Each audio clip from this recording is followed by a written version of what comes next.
Good evening, good morning, and good night. Welcome to Inappropriate Radio. It's your host, Shana.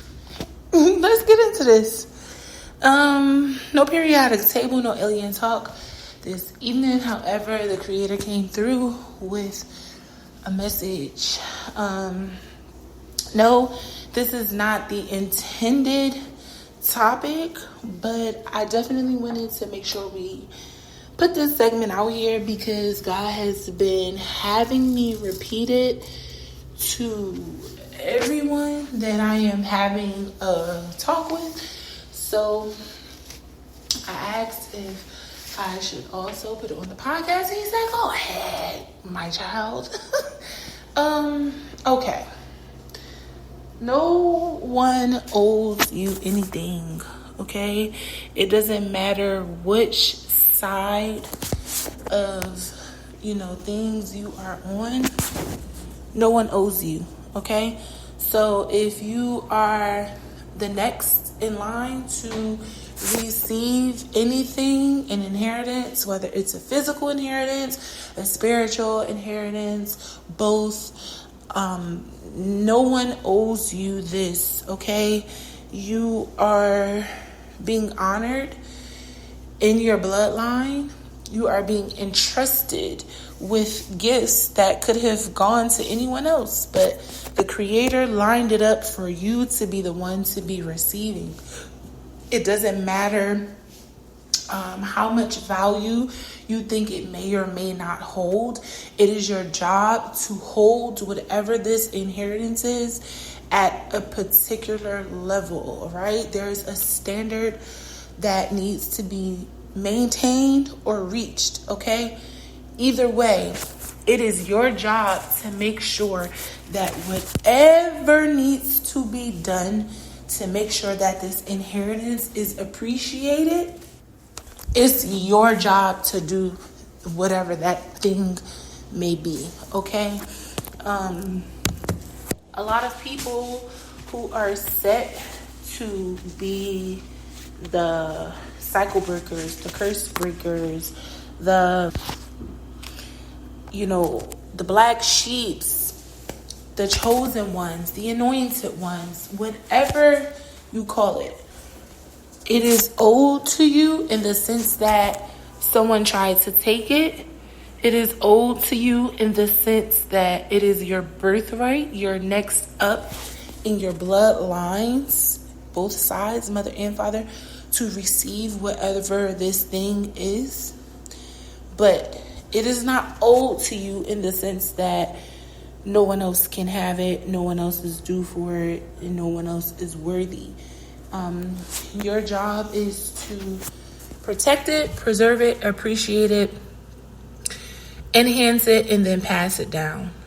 Those are the 5 things that needs to be at the forefront of your mind while harvesting and tapping into this inheritance, okay? Whatever you decide to use this inheritance for needs to be leaving the bloodline in a better off position than it was before you got a hold of this inheritance. Like I said, whether it's physical or spiritual or both, right?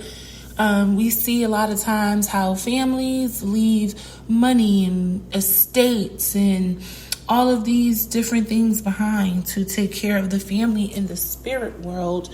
That comes with a large responsibility in the spirit realm. These are physical things that have manifested down.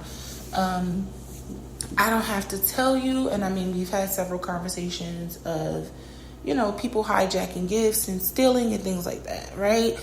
But when you get to hard-earned blessings, it's a different conversation, right? So if it is a different conversation, then it needs to be treated as such, which means no one is to have quarrels over what is left behind for the chosen one. If you are going to allocate these gifts, whether it is financial, whether it is spiritual, doesn't matter. You are to make sure these things are allocated equally and fairly, okay? It doesn't have to be a debate. Some people are going to feel more entitled than others. Some people are even going to want to fight. Like I said, there's to be no quarreling. God doesn't owe us. God doesn't need us. He's doing us a favor, okay?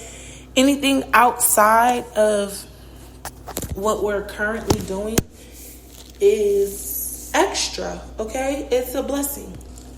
It's not necessarily owed to us because we didn't necessarily, create anything.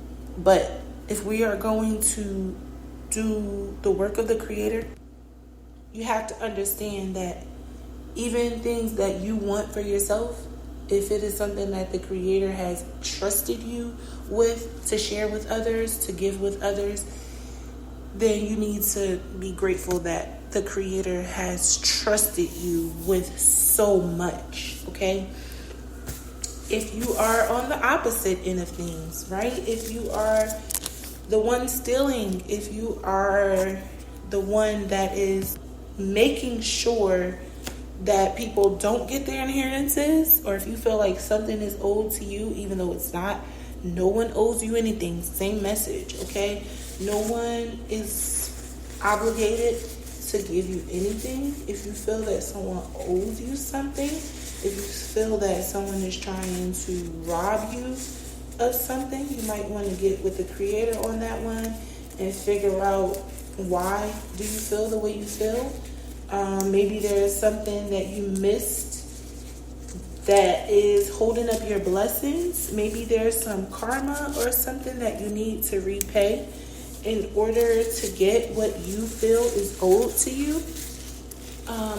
The Creator will do whatever He wants. If He wants to choose the person before you and the person after you and completely skip over you, it's for a reason. He knows your heart. You swearing to God that something is yours even when it is not is one of the primary reasons that you weren't chosen to allocate funds or spiritual gifts or give out certain orders of protection for the ancestors and the angels that are connected to you for this timeline. Those are some signs, and you might want to find out why the Creator is saying no, not you, right? Maybe your spirit is not old enough or mature enough to complete certain tasks, okay? So all of this is directly correlated to your ability and your desires, right? Your abilities and your desires.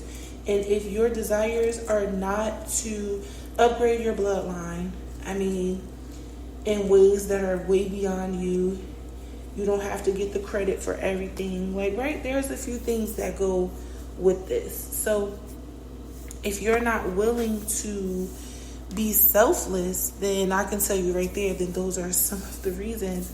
God knows what He's doing. God knows your heart. If you cannot see what it is that you need not be doing, then, that's a part of the issue right there, okay? You're not understanding your place in all of this. Where you fit in is to be understood by you. And again, no one owes you anything. So if God is not giving you something, it's because He doesn't want you to have it. And there is a deeper reason and meaning for it all. And you would have to find out why, what that means, what any of that has to do with you and where you're going. And if you want to make sure or test or kind of just check in to see, you could kind of just gauge everything yourself and kind of find out why, right? So if you look at yourself and you can see that you are doing the same thing your parents did, maybe not both parents, maybe just one. If you aren't willing to break away from your family and your friends, if you aren't willing to be uncomfortable, if you aren't sure what God wants you to do, if you don't have an idea on what you would do with a large sum of money, it's hard for you to put other people before yourself, including their needs, their wants, and everything that will allow the entire bloodline to advance.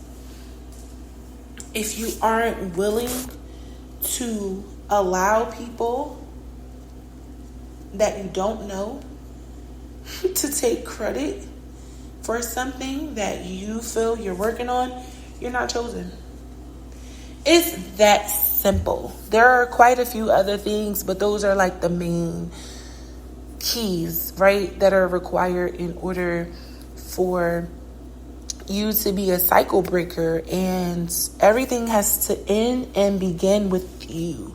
All of the old things that are associated with the bloodline stops with you, and all of the new things start with you. So if you're not willing to make a sacrifice that everyone in your bloodline, before you and after you, can benefit from, then that is the reason why the Creator didn't choose you.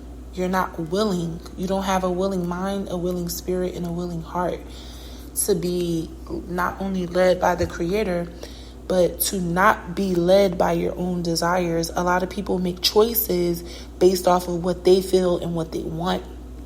And sometimes you have to be willing to put your own everything, all of everything that encompasses you, you need to be willing to put to the side in order to get things done. And you don't even have to like it. You may not even like it.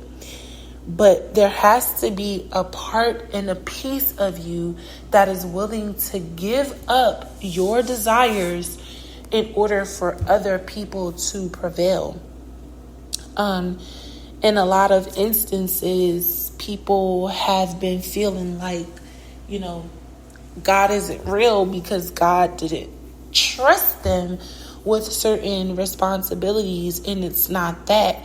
Of course, your faith is primary, right? A lot of people, when God wants you to do something, he'll probably send you down the road of non-belief and then lure you back in with one event or one story or meeting one person, listening to one, line from a book or some story, right?